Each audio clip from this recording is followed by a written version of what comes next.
I wasn't always good at style. Yeah. I wasn't always good at interior design. And the way I'd like to consider myself really good at that now.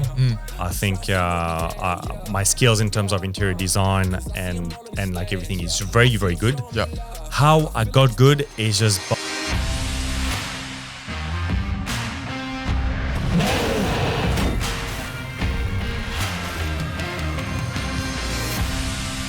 Hello and welcome back to the #1 home building podcast in Australia. Wow, it has been a red hot minute since our last podcast. Things have been, I guess, really busy, but that should be no excuse. So here we are back in the beautiful CMA podcast studio, if you will. This week we have honestly been bombarded with, requesting this topic of doing color selection. The process, all the different things about it and everything you need to know, some tips and tricks, and our personal thoughts on the color selection process. But as usual, before we get into the podcast, let's kick it off introducing ourselves. Chris Baptista, Director of Homes by CMA, one of the best and largest builders in Queensland. That's it. And I am Jaiden Peters. I am the Marketing Manager for Homes by CMA. So I was going to add on to your stuff because it is important. It's true. It is, definitely. A house is nothing without great sort of colors and inclusions. So you could have the greatest floor plan, but if you haven't picked the right colors, if you haven't picked the right materials, it's going to look pretty shit. 1000%. So that's how important it is. So never underestimate your color selection. That's it. And I always feel like even through the construction process, after your house has got all the inclusions added into it and it's been painted, it just completely transforms it. It's like epic. Definitely, yeah. Like it's you could have exactly, and how many times have we seen it? Yeah. The same house, literally the same floor plan. One house can look, and obviously looks are very dependent on, each and every individual, but we all get an idea. Yeah. You could have the same house, same floor plan, but one actually looks really bad and the other one looks unbelievable. That's it. So, yeah. So for a lot of people who don't necessarily understand what a color selection process necessarily is, did you just want to explain to people a little bit what it is? Yeah. So basically how it works is you pick your builder, whether it's Homes by CMA, whether it's someone else. You work on your inclusions list, which is what is included in your house. So nothing to do necessarily with colors, but more so in terms of, do you want ducted air? Do you want hybrid flooring? Do you want 2740 ceiling? You work on your floor plan. So that's mainly your structural, your facade, and just getting that right. Usually, once you're done with those two and you're pretty much close to the finishing plan and finished inclusions, you do your color selection. Now, we've spoken about this so many times. Always try to do your color selection before you sign your contract. Oh, for sure. That's where a lot of the really big builders make their money. And like we said it, some of those clients walk out of the color selection studio, which is really fancy. You might even have a glass of champagne and all this. You might even book in a hotel room for you. That's it. That's because you're going to walk out of there with $100,000 less in your pocket. Plus, that's it. So always good to have that color selection before you sign your contract. But basically, this is one of the last steps before your build starts. So that's it. You've started everything. We're just saying this because we don't want any hidden costs or anything for you. You want to know before you sign that contract exactly how much you're up for. And again, like we've spoken about, that's where it's tricky because you could have the same house, same floor plan, same inclusions, but that color selection is going to make this house be $100,000 more than this house. So that's really got to be mindful. And again, listen to this, please. This is where a lot of builders make most of their money. They start with a cheap price. They start with no tiles, no driveway, no this, no that. And then by the time you get to your color selection, we all have experienced this. And if you haven't built a house before, you've experienced this with cars. Yes. You buy a car. What do? You always go through that person which is going to try to upsell you the tint, the leather protection, the ceramic sort of coating, and you always have it, always. And like every time I'm like, no, I'm good. But with a house, you can't say that because it's a color selection, so you got to go through your self colors. Exactly, yeah. And but you will find out a lot of builders, and it's not all of them, obviously, but I'm talking the big ones. The big builders that start with a low price, they all have the same approach. And that's just to load you up into color selection upgrades. for sure. So a lot of people, obviously there's a lot of houses out there that people are building. You've got everything from your single stories to your double stories, your acreage, you name it, custom. So is there like a rough sort of time or estimated time that it should take for someone to sort of get through that? Is there a difference in time for them? So I would say definitely. The time that it takes to do your color selection will depend on a few factors, and we're going to talk about this in more depth in this podcast. But first of all, the more prepared you are, the less time the color selection will take. Oh, yeah, for sure. And what I mean by that, and I don't mean to sound bad in any way, but we have some clients that come to the color selection studio and they spend 2 hours on a roof. Yeah. And I'm like, how is that even possible? Like the color of your roof. How is takes that you even 2 possible? hours. So, and then we're going to elaborate a little bit about this. Yeah. But so preparation is key. So if you are prepared, then it comes down to the complexity of the build. The bigger the house and the more complex, the longer the color selection will take. And we talk about this too when we are building a few homes which are literally in the 2 million plus mark, and it's a whole different ball game. It's not even a day of color selection. We are talking multiple days because the houses are that involved. But again, we're gonna talk, say, standard single story. I would allow probably 2-3 hours, but probably more so to the 3 hours. That this is a bit, I guess, a comfortable time. Yeah, and for a double story, maybe 4 hours. Yeah. Again, subject to the complexity and how prepared you are when you are coming to your color section. That's it. 100%. You hit the nail on the head. I think preparation is key in that factor. And, it's just as simple as go have a look at some display homes, see what you like, see what you don't like. Online, Pinterest, CMA are on Pinterest now, by the way. So feel free to check that out.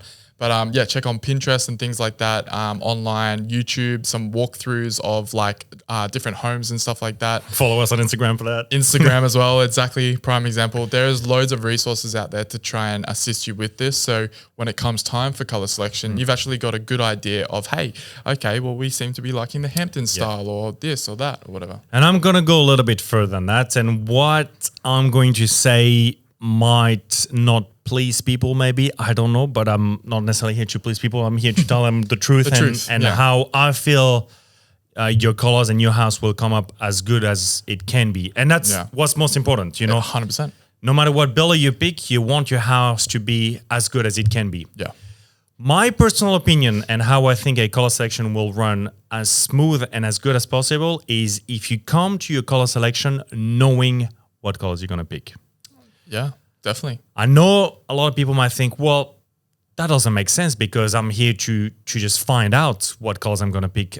I'm sorry, but that's not how it works if you want to have the best colors in your house. That's it. Like you were saying, you have plenty of time.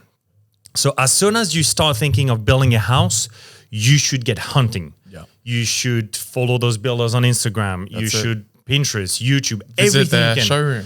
And it takes a lot of time. So, and what I personally do in my phone, I've got a separate album. Yeah, definitely. It's called My House, and everything that I see, I screenshot and I put on that folder. So I come up with a folder, and whether you do this on Instagram and you save, whether you do this on Pinterest and you save, same principle. But I come up with a folder, and that folder takes a few months to get done. Yeah. But basically, when I come down to color selection, I know what I want. I know the colors that I want, and the color selection is here to finalize those colors, and so that the interior designer, because they are professional, and they're qualified, and they've been through uni and they've studied interior design, they're here to help you. That's it. So, for example, you've gone Hamptons, and you really like that look, but you picked a interior sort of color that the interior designer will turn pinkish. Yeah. And it happens, you look at the sample, it looks great, but sometimes you paint it and somehow it just turns a little bit pink. Yeah. That's where the interior designer comes in and say, all right, I really don't recommend this paint. Yes, it looks great, but this paint is the same, but it won't turn pink. 100%. Yeah. And so I think this is where, so they are here to guide you. And for example, you might not even have thought about, I don't know, you've got a Hamptons house again and putting some stone at the bottom of your base columns or For sure. or something. So they're here to help you, recommend and guide you. Yeah. But I would always say come to your color selection knowing what you want. For sure. I think it's a really great way to sort of get an idea for what you want. And more importantly, that it will also give you, because you're going to look at colors or whatever it may be, a rough ballpark figure of the budget you're looking at, what you can afford, what you can't afford. You might love a color, but you're like, shit, that's way too expensive. But this color isn't too bad, but it's just as good and it's a quarter of the price. So, And this is very important. It's true because no point in going to a color selection, no matter what builder it is, and I want this, I want that, I want this, and I want that, and your budget will not work. Exactly. So it's always good, to have a budget, and so that you know roughly how much you got to spend, so that you know what you can allow for and what you can have and what maybe you can't have, but maybe you can do those things at a lot of sub later stage. yeah. So I was gonna add something, and I did forget. I'm just trying to think about what it was now. It was important too. Well, we'll come back. We'll come back. Yeah. But I think it would also be really beneficial for people who haven't done their color selection yet if we run through a bit of the process. So often, it would start off, you come into the color selection, you're greeted often by a lovely interior designer, very beautiful. They offer you tea, coffee, all that sort of thing. You sit down, maybe have a little bit of a look around, and they sort of run you through the general idea of what we're going to be doing today, right? And this is a good point. So ideally, and we said that before your color selection meeting, come down to your builder's color selection studio and have a look at it. Yeah, for sure. Have a look, write down the code of the tiles you like, write down the codes of the roofing you like, so that again, you can go back home and you've got everything sorted. Grab a few samples. It's free. You can grab Polytech samples, stone samples, like window samples, paint samples.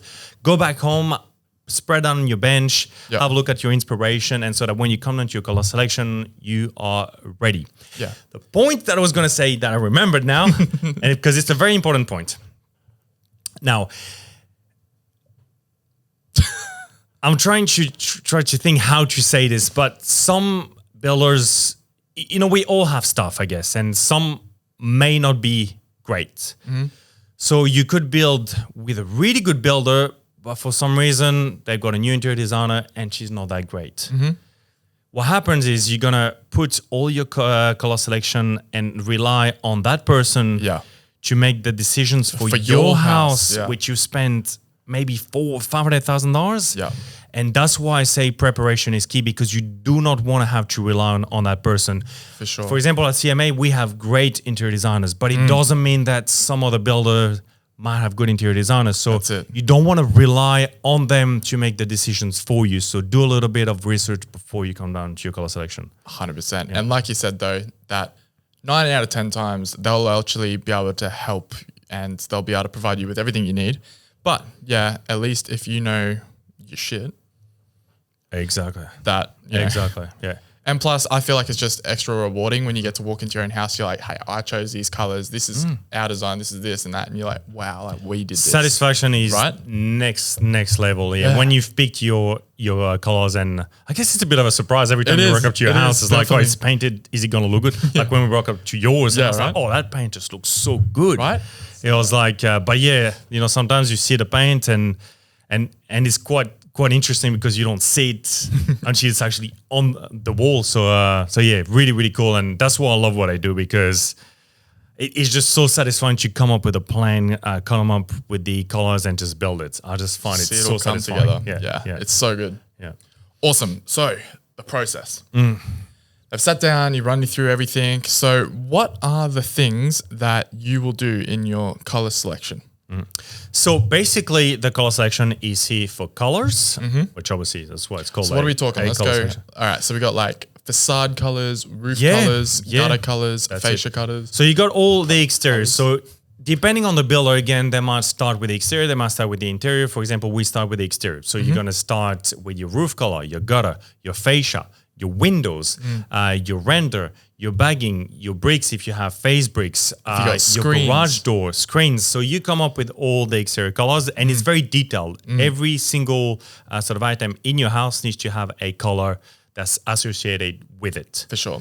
Then you jump back on the inside of the house and you go through again the same principle. You go through your kitchens, you go through your internal wall paints, you go through your tiles, and that's when it's not just colors, but it's also materials and Yes. fittings and fixtures. That's it. We get so specific that we even ask you, what color light do you want? Like not just the light itself, but the physical light. Do you want a warm light? Do you want a daylight? Do you want a cool light? Yeah. That's how specific it gets. And it's a very good it's a very good point, because you might not think about those things, and you rock up here and you're like, oh shit, I got to make a decision between cool white, warm white, and daylight. Like, what do I have at home currently? Like, Yeah. Oh my God, I don't know.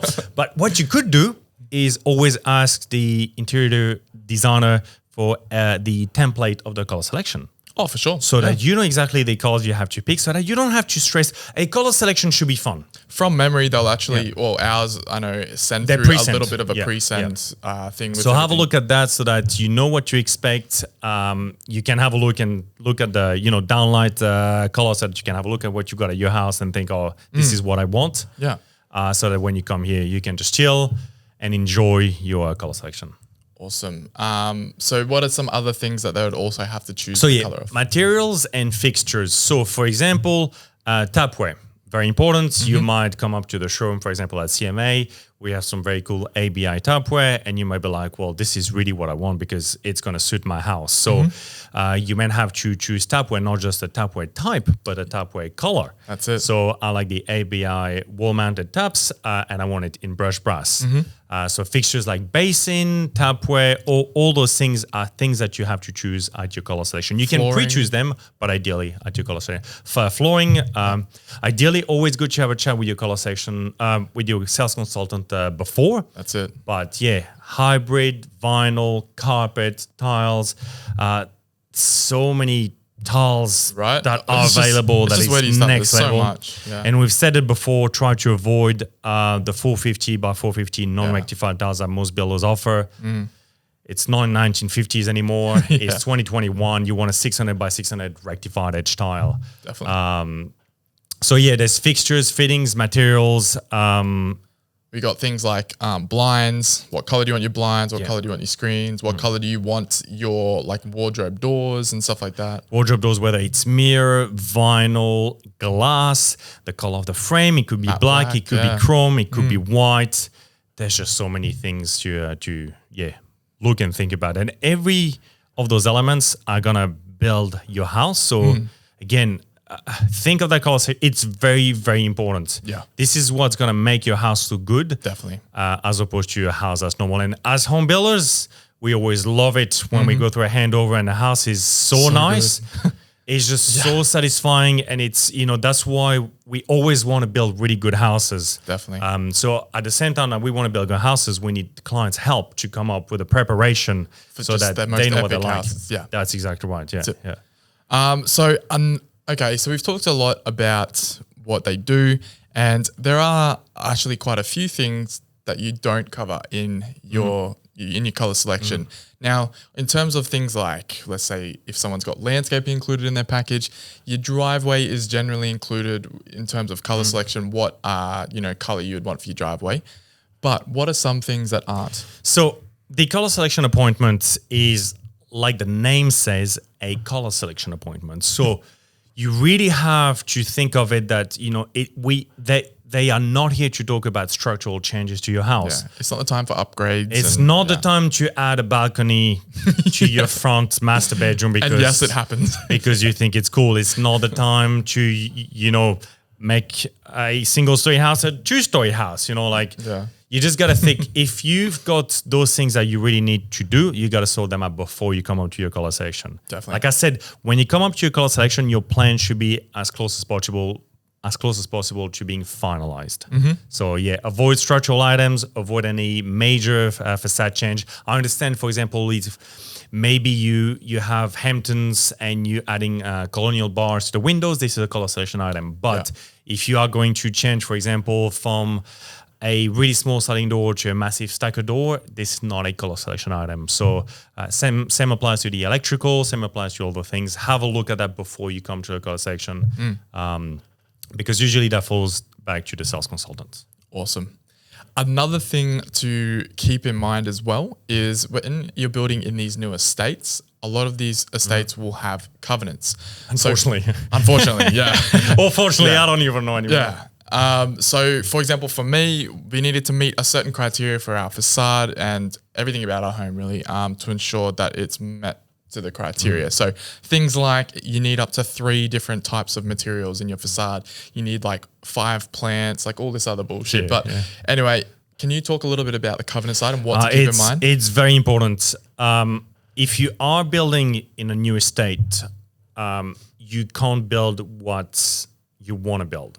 So what I mean by that is if you want to build usually a yellow house because you love yellow houses, it's not going to happen because, well, we build pink houses and stuff, so I don't know. But the covenant is basically rules that the developer sets as to what houses they want built in their new estate. So depending on the developer, and that's what's hard because every way is different. There's no specific rule. Every way is different. We build houses in Griffin. You need to have full render. So if you like face bricks, it's unfortunate because you're not going to have it. It's probably not the place for you to build. Yeah, that's exactly right. Some places, you might want a really cool skillion roof because this is the look you're after. They won't allow a skillion roof. So you just got to be mindful. And usually when you sign your land contract, they would give you a copy of the covenant. So even before you have a chat with a builder, always grab a copy of those covenants. Usually, 5 pages. It's not that hard to go through. Go through it very quickly and either highlight or put a tick next to the things that are important. Usually it could be with fencing. Some estates won't allow a standard fencing. They're going to want a good neighbor or lap them capped. Full render is a very common one. Some estates would even request that you build, for example, a house that's a minimum of 230 square meters. So you got to be very careful because if you don't see this and your budget doesn't allow for it, you might have bought a block, but you can't even build a house because your budget doesn't even sort of allow for this. For sure. So always have a look at that covenant. So that when you go and see a builder, normally they will go through it, but at least you are aware of it. And because that will also impact your color selection. For sure. So, yeah. All right. So hopefully that was some food for thought. Before we head off from this short and sweet podcast, is there anything else that you wanted to mention or if you forgot to mention? No, I think the only thing, and that's based on my experience. I think I've said that before in a podcast, and that's just me being really honest. I've always been a really good builder. I've always known exactly how to build houses and being very, very good at building homes. I don't know, I feel it's in my blood. I'm really good at that. I wasn't always good at style. I wasn't always good at interior design. And the way I'd like to consider myself really good at that now. I think my skills in terms of interior design and like everything is very, very good. How I got good is just by looking at inspiration. Definitely. That's how you get good at it. So guys, if you are about to start building and you haven't built that before, really, really spend time looking at inspiration. I can't emphasize that enough. That's how you're going to get good at it. That's how you're going to know what you're going to be building. So like we said, the display homes, like walk through display homes, because until you say it, it's really hard to visualize when you build a house. I'm really good at visualizing now, but I know that for clients, it's very hard. Definitely. To just sort of visualize things, So look at display homes, Instagram, Pinterest, and you will find that it takes a lot of time. To get your house looking really, really good, you're going to have to spend a lot of time. That's it. And more importantly, if you're doing this sort of thing in the early stages of your build and you're looking at through Pinterest and that, you might see these mansions, you're like, wow, that bathroom is crazy. But another great thing is you can take that inspiration, take it to your builder and be like, how can we make something like this very similar, but in our budget and our price range for what we can do and make it work for us? And this is the best, coming down to your builder with inspiration. Right. We had this with the ensuite we've posted on Instagram that's now got 60,000 views. Plus. Inspiration. We had that, whether it's a facade, whether it's a color scheme, whether it's a wine cellar, whether it's a kitchen, inspiration is key. So really, home building and color selection is hard. So again, do not underestimate how much is involved in it. So as soon as you've made the decision to build a house, I would start going, unless it's an investment home or, don't worry too much about it. But if it's your own house, I would just start. And I wish I had done that earlier. Because my style used to be pretty shit. I'm not gonna lie, it used to be pretty shit. Like, you think your style is good, but then I look back and I'm like, what? So what was I thinking? What was this like? And you look back, you could have done this so much better, and you could. But the only way you can learn is just by just looking at it, and look at architects, follow architects, interior designers. There's so many really good interior designers. Definitely. Follow them on Instagram. Home builders, So many home builders that you gotta follow, and the good ones, and the good ones, obviously. Tile places, follow National Tiles. Follow all those places, and it's a little bit like not brainwash, but the more you see it, the more your brain's gonna start understanding it and how colors work and everything. Yeah, and it actually becomes so, I guess, addictive. Yeah. That for me, building houses now, I love the color side of things because I just think like you can build such a cool house. That's why we've introduced the mid-range. That's it. Yeah. Because such a cool vibe. But again, the mid-range, sounds easy, but it just takes so much thinking and so much like complex. Analyzing and that to create such a cool looking house, I guess. That's it. That's learning. I mean, I've learned a lot, so that's my recommendation: is get started as early as you can. Get your preparation on point, and you will be surprised at how much. And ask for advice too. Not just interior designers, but feel free to go to National Tiles. Yeah. They're ready to help. That's exactly right. Like all of the suppliers would usually have their own interior designers. Yeah. And they can even help you out for sure with things. But that's the main thing, and it took me a while to actually learn all that. Awesome. But I'm very happy I did, so I highly recommend that for sure. Yeah. Love that. Awesome. Well, I think that just about wraps up the podcast. So if you did enjoy it, please obviously like and subscribe to this. And if you're building with, whether it's us or any other builder, share this with a person. I'm guaranteed they'll find some sort of value out of this. If someone's stressed out about a color selection, and send them the podcast. So, but it's a fun thing. I love it when I come down to the showroom and I see clients with Steph or Georgia or Sovlani, and they're having a great time at the color selection. Yeah. That's how it should be. A color selection should be fun. Yeah, it should be a vibe. And then that's it. You spread all the colors, the tiles, everything on the bench, take a photo, and it's so cool. Yeah. It's so cool. It's probably one of the best parts I agree. of the initial stage of the build. Yeah. I agree. Yeah. Totally agree. Particularly, I know I'm a very visual type of guy, and I know a lot of people are. Yeah. And I think to see all those colors, like sometimes I just rock up downstairs. It's like, oh my God, those colors are so good. That's it. You can connect the dots in your head a lot better. Yeah, and you can right. say, okay, that's what that is. And it's good because I can see how it's going to look. That Yeah. client might not see how it's going to look, but I can see it. I'm like, oh, this is going to look good. Yeah. This is going to look good. And that's what's important too with the interior designers. They went through hundreds and hundreds of houses, so they know. Yeah, and they're just good at what they do. There's a reason why they went to uni. They studied this for 5 years or some shit. And usually they do it too, like I do home building, because they're passionate about it. Exactly, and when you have right. someone so passionate about interior design, it will make your whole experience so much easier. Yeah. But no, they're the best. And no, it's very, very keen. And sit back and enjoy the color selection process. Don't sit there and stress about it. And follow us on Instagram because we have some great inspiration. Boom. We'll see you next time. Even when it's looking down, I got a reason I can smile. God had it from the jump, way back to the front, gave me